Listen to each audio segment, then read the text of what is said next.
end of the Trump era. Now, okay, I can see how in New York you might believe this is the end of his era. I'm just being honest with you. I live in Ohio amongst the poor whites. A lot of you don't understand why Trump was so popular, but I get it because I hear it every day. He's very loved. And the reason he's loved is because people in Ohio have never seen somebody like him.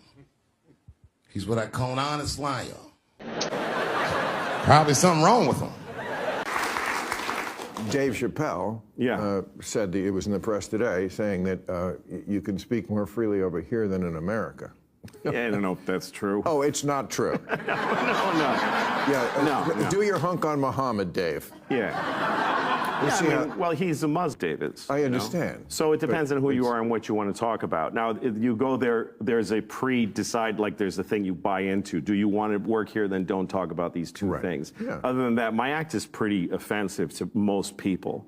So it's going to be interesting to see how that feels, you know. To me, that's just an opportunity. Your act is not offensive, it's edgy. Yeah, it's offensive. Yes, Dave Chappelle is receiving criticism on social media after saying some things in Saudi Arabia. I have been to Saudi Arabia and I stayed for some time and I understand better what is going on. Dave Chappelle said there is more free speech in Saudi Arabia than in America, criticizing the fact that a lot of people took Charlie's passing like is their thing, mocking, making ridiculous jokes about it. This was painful at a certain point. I don't take it lightly when I see people doing this. This is not the time for Dave Chappelle to do this. I understand people have the right to make jokes about anything, but don't do this when it relates to things like that.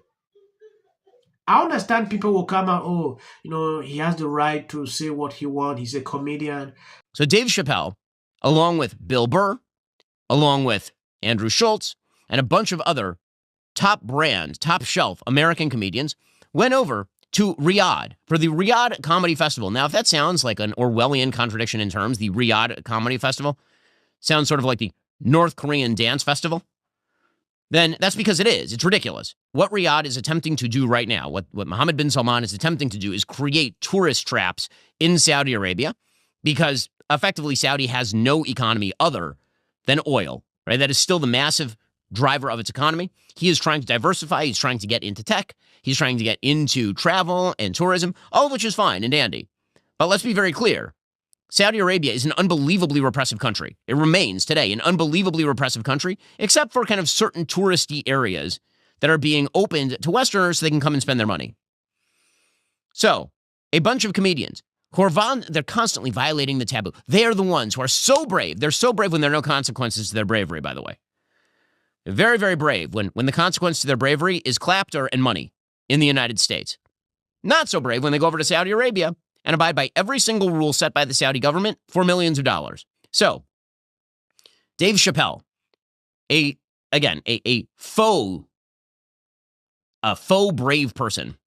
He goes to Saudi Arabia and he says, right now in America, they say that if you talk about Charlie, you'll get canceled. I don't know if that's true, but I'm going to find out. Wow, look at the bravery of that man. He's going over to Saudi Arabia to rip on Charlie. To make jokes about Charlie. Look at that bravery. Look at that bravery. Perfectly happy to take the money from perfectly happy to take that cash. And this is for Bill Burr, and if someone could pass it on to him, I'd really appreciate it. Hey, Bill, I know you think you're a man, and one of the reasons why you think you're a man is because you're from Boston, and that makes you instantly a man. No, being a redheaded Irishman from Boston just means you've got a tiny bat in bed. What makes you a man is actually standing up for others, and this shows that you don't do that, because your entire excuse for why it was okay to go to Saudi Arabia and do this was because they didn't beat you. You thought you were going to be, you try to make this like you were brave for going because, oh my God, it's not a comic book. No one thought that. But what people are angry about, what the people are upset about is you're helping whitewash human rights abuses, not just human rights abuses that happened in the past, but are happening currently, especially like how they treat Ethiopian workers who come to the country, from using them as ejecting them out of the country when they're done with them to actually hundreds of them. But they don't count. And you should know this is important, dude. Look, or how they have male guardianship over women and what they're allowed to do there, or how they treat people, or like, just keep going on and on and on and on.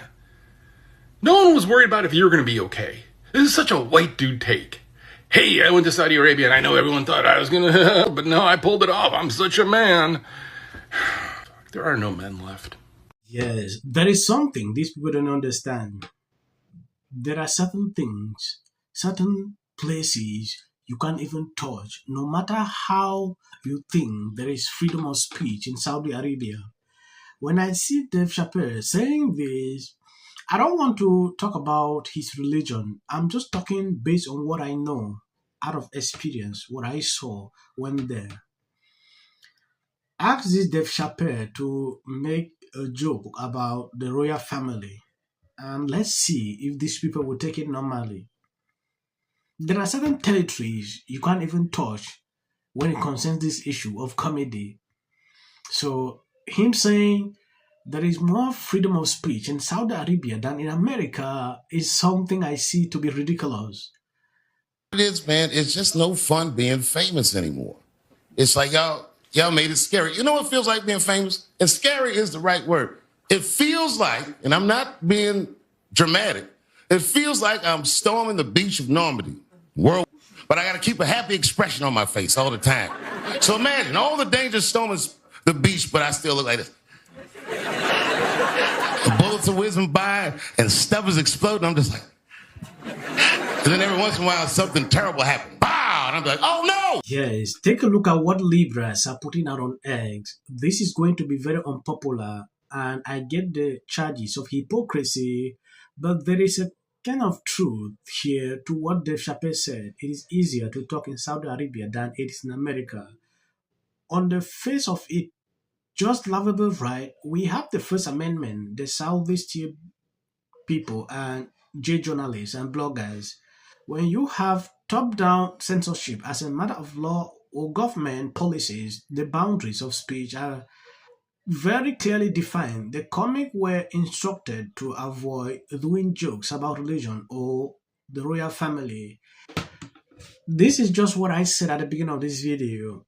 In Saudi, there are a lot of things you can't talk about. Yeah, you shut your mouth. So him saying, oh, you are not allowed to do this here, that was ridiculous. At a certain point, in America, you can say what you want, but don't make mockery of what we recently witnessed. Yeah, you can say, do jokes anyhow, but this was a sensitive something that people need to avoid. Because if you celebrate someone's demise, be ready that people will do unto you one day. Thank you, guys. I will end here. Even a 5-year-old wouldn't believe. Last time I checked, your ratings are somewhere between a hair in your salad and chlamydia. This is the first interview that you've done since the unthinkable happened, and it was right, because I generally don't. I give interviews. I don't do them. J.D. Vance should be the next president of the United States. I want to appreciate you. Thank you for always supporting me, sharing out my videos. I'm going to end here. As of the short, please, you can skip. Not happening at the moment. Yeah. President Obama is blatant censorship. Because he says he has a team of fact checkers. The FCC. Want them to stop fooling around with my right to say what I feel. Right. Americans, it's a part of who we are. Because that is really something that didn't happen before. Does anybody else watch The View? Because I think there's... I'm going to say one. Look, there are certain rules of free speech that we must all abide by. But in case anyone needs a refresher, we're going to go over the rules again. He does not have a right to have a television show where he lies his ass off to the American people. Well, there are repercussions to spreading lies. Somebody to get up there, not all the same people that are in these polite... I disagree with what Gavin Newsom said, that he doesn't... In every prison in America. You gave him a House majority and a 60-vote Senate.